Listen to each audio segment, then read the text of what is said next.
Professor Dr.Neak Chandarith, Ambassador Sungkaman, and Professor Shu and other distinguished guests.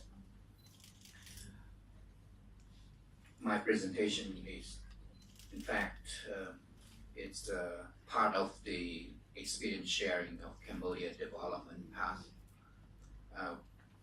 that we actually have learned from the past. Given the time that is limited, I will just go through it very quickly and also skip some parts, and I hope that you can just follow me on that slide. Cambodia development, from my experience, can be described as as a starting point. I put it as from where we start and where we are up to, and the next stages, where next step is our next step, and my conclusion. From there, well, we can start from Sangkom Renayum. That's 1953-54, after the French colonialism. Before that, Cambodia almost wiped out of the map. Yet during the after the French after the independence in 1954, there was a stage, the challenges of rebuilding a small nation, and the time of development did not last very long. By 1970, Cambodia actually suffered from many types of wars. The war in the Indochina, the civil war intensified and culminated in the Khmer Rouge regime, where you have heard and we Cambodians witnessed the total destruction and genocide.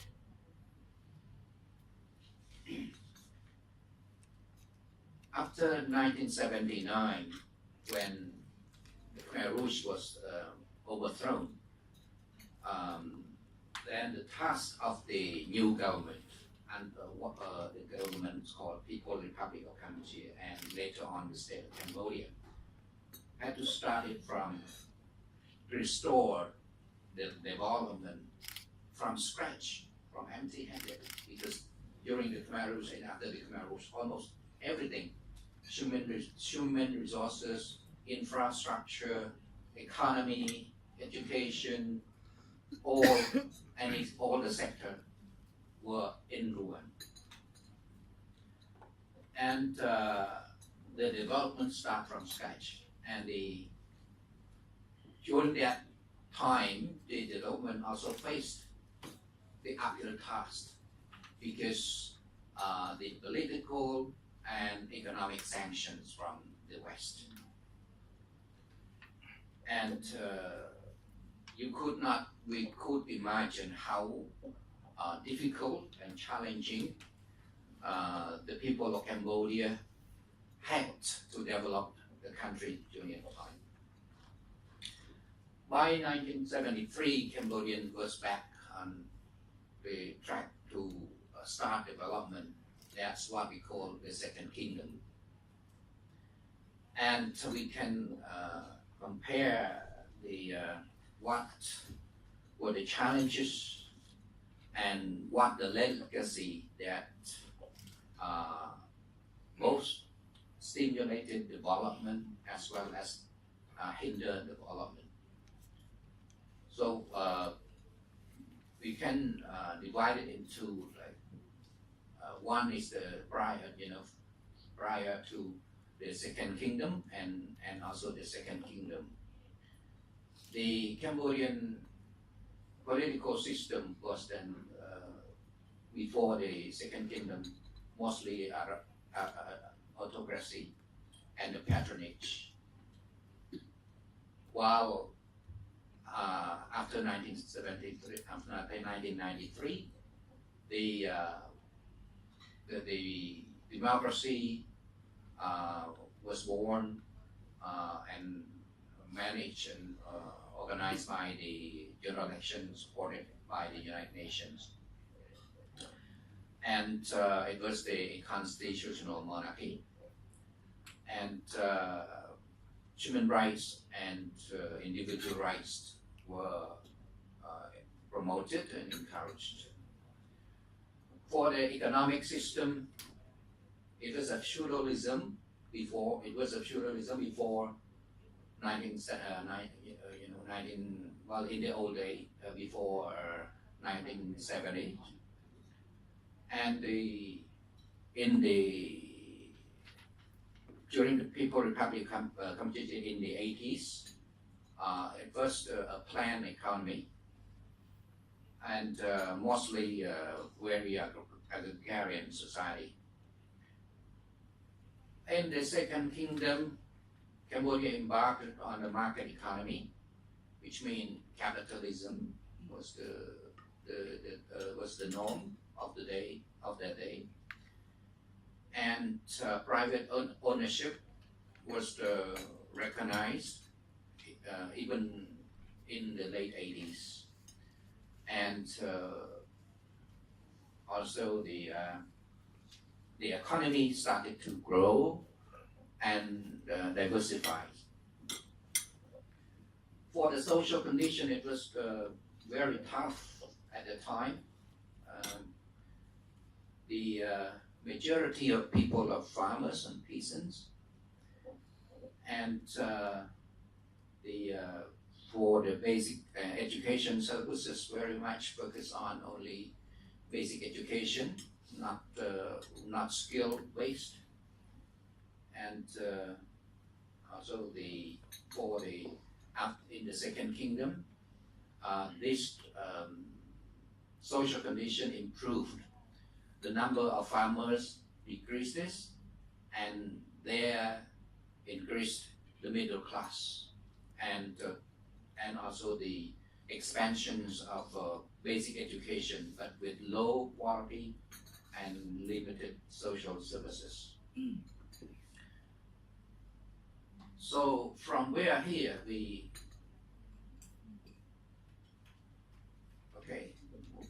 challenges for development.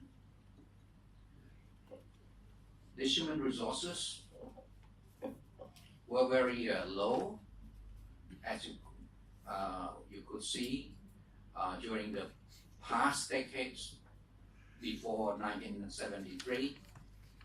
Cambodia was so much preoccupied with wars and also suffering from the destruction and sanctions. So then the human resources very much less comparative to the other countries. The institutions were weak and less capable of handling development tasks. The economic and social infrastructure were in bad shape, and the government had to work so hard to restore for the speed of development. And also social norms were part of the problem. That's part of the challenges that hinder development. So you could see the situation from where development started in Cambodia and the problems that we had to overcome. Then in 1970, after this, in the Second Kingdom, the government has started to rebuild Cambodia through the last decades and initiating many development plans. I could recall that Cambodia outlines its long-term vision for the future in the national program to rehabilitate and develop Cambodia in 1994, for initiating the process of rebuilding and rehabilitating social, physical, and institutional infrastructure to address the challenges. Based on this vision, the first 5-year socio-economic plan, 1996 to 2000, was formulated, setting goals to be reached by the year 2000. This plan focused on establishing macroeconomic fundamentals, social development counters, and poverty alleviation strategies. At the same time, a 3-year rolling public investment program, PIP, was evolved for 1996 to 1998 so that the domestic and external development cooperation resources could be channeled into priority areas for achieving the goals set out in the plan. Since then, PAP is updated annually. Also, I should recall that the second socio-economic plan, SEDP 2, 2001-2005 was prepared, focusing on economic growth and poverty reduction. For Cambodia, the most formidable development challenge had been to develop the private sector as an engine of economic growth, to transform the economy and to achieve poverty reduction, as well as improve people's well-being. Following the preparation of SEDP2, there were 2 important developments. First, after the United Nations Millennium Summit in 2000, which declared the Millennium Development Goals, Cambodia developed its own set of Millennium Development Goals called the Cambodian Millennium Development Goals, CMDG, focusing on poverty alleviation and human development. Second, a National Poverty Reduction Strategy, NPRS, was adopted in December 2002. Since that time, achieving Cambodian Millennium Development Goals and reducing poverty have assumed centrality in Cambodia's development strategies and path.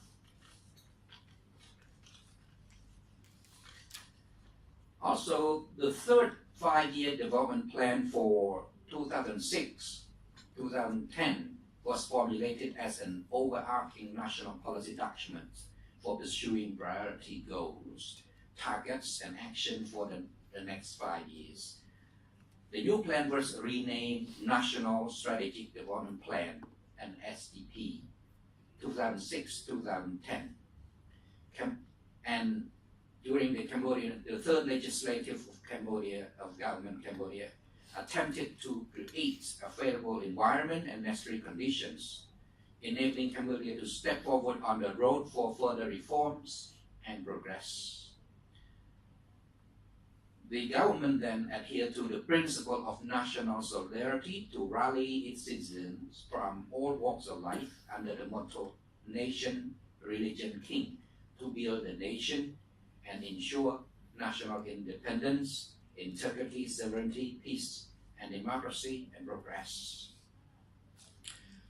Following the general election of 2008, Cambodia announced a socio-economic policy agenda of the government of the fourth legislative 2008-2013.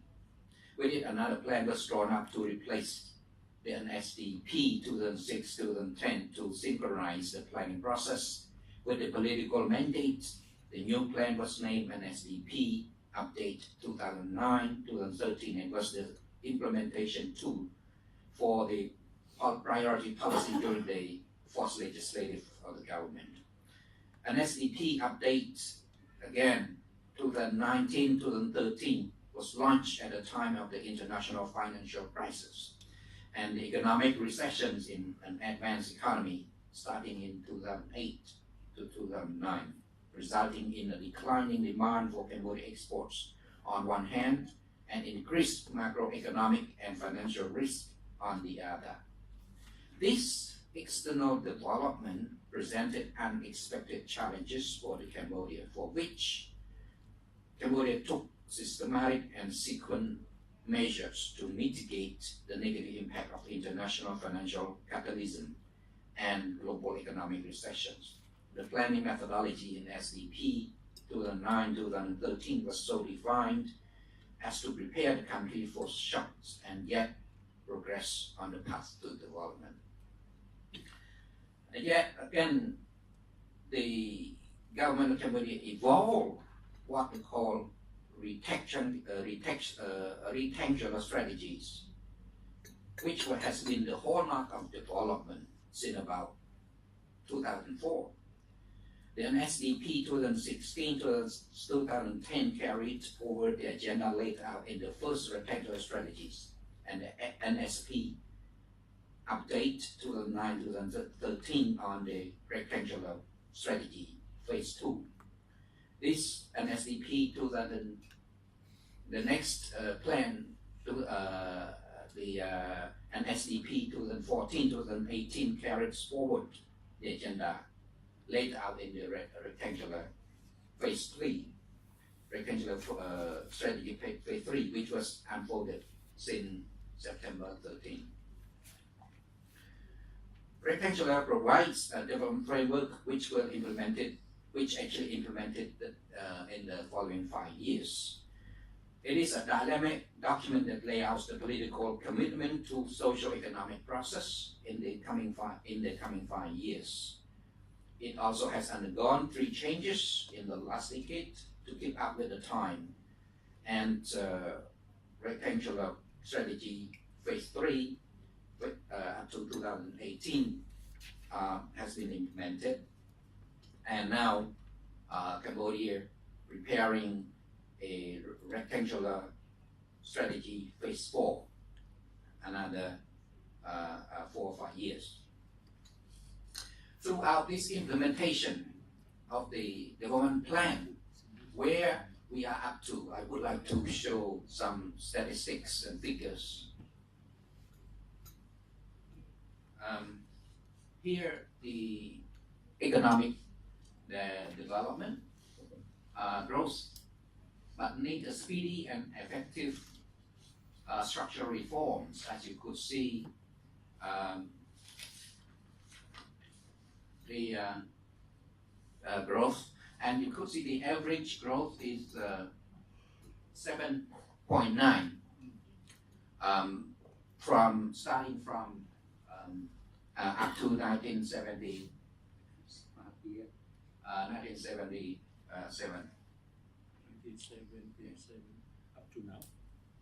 1917, sorry. Okay. And the GDP increase, if you look at this, increased 5 times in the last decade and a half.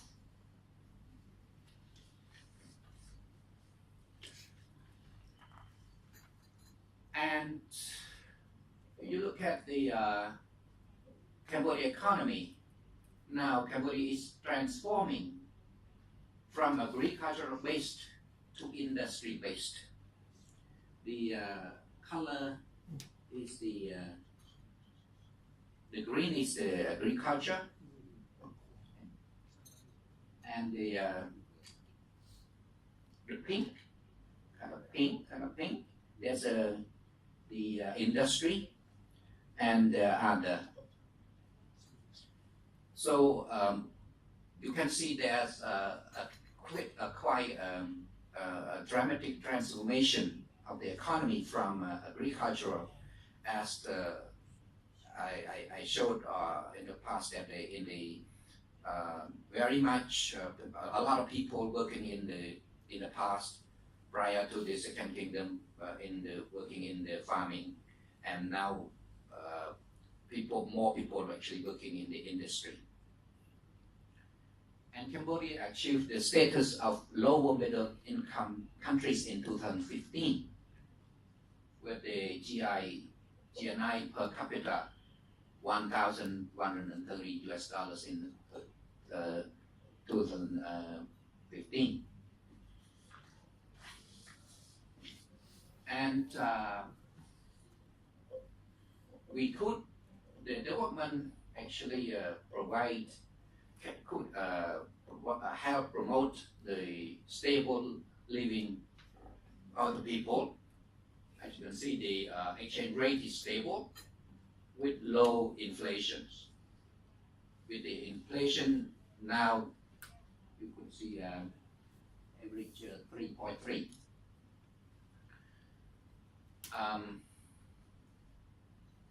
This is the most important. There's a significant increase in poverty rates and the very much increased income disparity, and this reflects a better living standard of the people. The poverty rates in 1998 was like 52%, very high.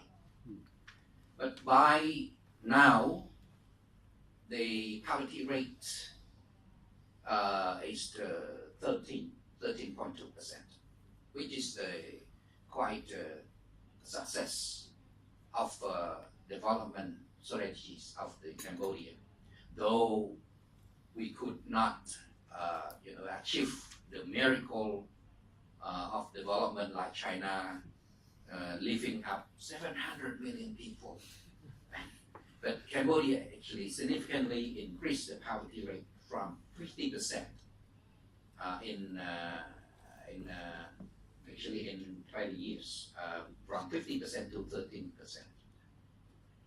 And the planning development try to reduce the target to achieve the target of reducing poverty 1.1% annually up to 2030 by the target that they try to lift all the people out of poverty. And if you look at the export, there's a diversification of export. Okay, and also we also been able to diversify export markets. In here, reducing the market in the US, but increased the market in ASEAN, in Asian and European, in Asia and European.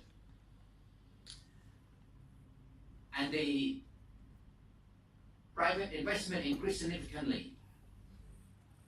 Very much, that's the show that there's a lot of trust in the development strategies of the Cambodian. And inflow of direct investment is quite dramatically high. The international reserve actually is actually increasing significantly. I think because I don't have time, I have to skip to where next, where to for the Cambodian development strategy and path. For the current context, we study that the world now is under 4 major trends. The multipolar world now is no longer the monopoly of one superpower. And now Asian-centric growth of the world economy is becoming reality. And the transitions of the industry points to 2 points, climate change, and this actually set the impetus for a new development plan of Cambodia for the next stage. And the domestic political context is very important. That Cambodia trying to maintain political stability for the investment and economic development. And also the domestic economic context that we are now moving to a more industrial-based economy is taking into consideration, and also opportunity and challenges that we also take into consideration for the next stage of development. I would not just talk because of on the challenges. The major goals and policies for the next development plan.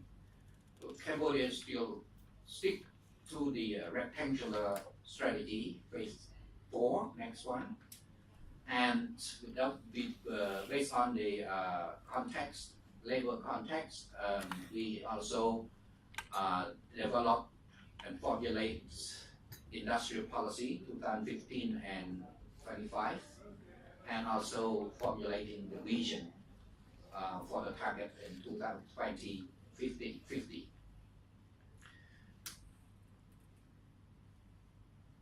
So I think we can move to a very quick conclusion here. So I just show you a brief major achievements of development. If you compare in 1998, GDP was only 3,106 million US dollars. By 2018, GDP increased up to 24 billions, 605 million US dollars. GDP per capita in 1998, merely 253 US dollars per person. By 2018, the GDP 1,563 US dollars, which are already passing the lower income country. And the inflation in 1998 was 14.7%, and in 2008, 3.4%. Poverty rate in 1998, 53.2%, and 2008, 13.5%. Exports, 1998 was only 800 million, and 2018, 12 billion. International reserve, we had a little money then, only 319 million US dollars. By 2018, 9 billion, more than 9 billion US dollars. And the minimum pension per person was about, in dollars, was about $4, $3 per month. Yet in 2008, it's about $120 per month. Domestic revenue increased from 1998, 247 million, and 2018, 4,732 million dollars. These are the fruits of development